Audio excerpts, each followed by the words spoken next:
So it wasn't until I started the GoFundMe that I realized that y'all didn't realize the magnitude of exactly what I had been through.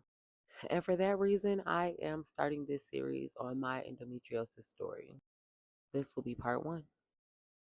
So I actually started getting ovarian cysts when I was 11 years old. At that time, it was not endometriosis. They weren't even endometriomas. They were just recurring ovarian cysts. I would get them when I ovulate, and it would be extremely painful, and they usually resulted in a very hard period. That went on consistently until I got pregnant with my son, and after I had him, I developed endometriomas. Endometriomas are cysts that form in the ovaries that have a hard wall instead of rupturing and recurring.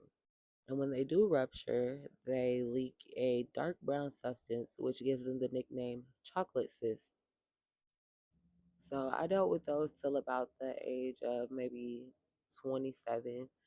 And then I started doing some natural remedies. I started taking selenium. I started doing yoni steams. I started doing herbal teas, evening primrose, just a host of natural things trying to resolve this issue in my body. Finally, one day in November 2018, things came to a head. I had been on my menstrual cycle, or at least having vaginal bleeding of some sort, for 21 days.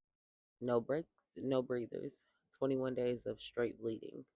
I went to the emergency room. However, the hospital I went to, I was living in Baltimore at the time, and when you have feminine issues, you're supposed to go to Mercy. I did not know that because I wasn't from there. So I went to the hospital that was closest to me.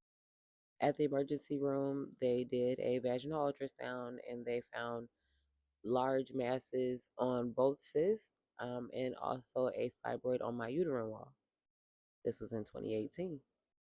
I was given a referral to gynecology at Mercy, where I met we'll call him Dr. S. I like Dr. S. I had gained a rapport with him, and at one point had even agreed to do a laparoscopic procedure. Now, this procedure would only remove the growths. At this time, they were still attempting to preserve my fertility. So this option would have removed the growths and still left me the option to have more children if I wanted to. But I have sickle cell, and the more I thought about that procedure and the fact that it did not guarantee that endometriosis wouldn't come back, I ended up deciding against it. I got on birth control, and when I started having issues with that, I went back to natural remedies. And for a while, that worked. I was able to maintain. I still had irregular cycles and things, but I was single. Like when you're single, you just kind of deal with those pains, and there's nobody on the other side complaining. And so it was like I got to just kind of deal with the situation on my own and in my own way. And even though I was in a lot of pain, I mean, a lot of pain, like my average cycle would last about a week. On a regular cycle day, I would wear a super absorbent tampon plus an overnight pad just to feel comfortable, especially if I was working. There once was a time when I was in pain and I would regret not letting Dr. S do the procedure.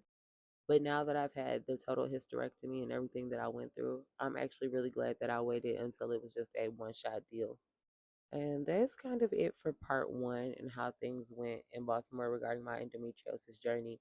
Also on my blog on charismaticliving.com, you can read like more in depth because I was actually actively blogging and journaling, documenting my journey during that time.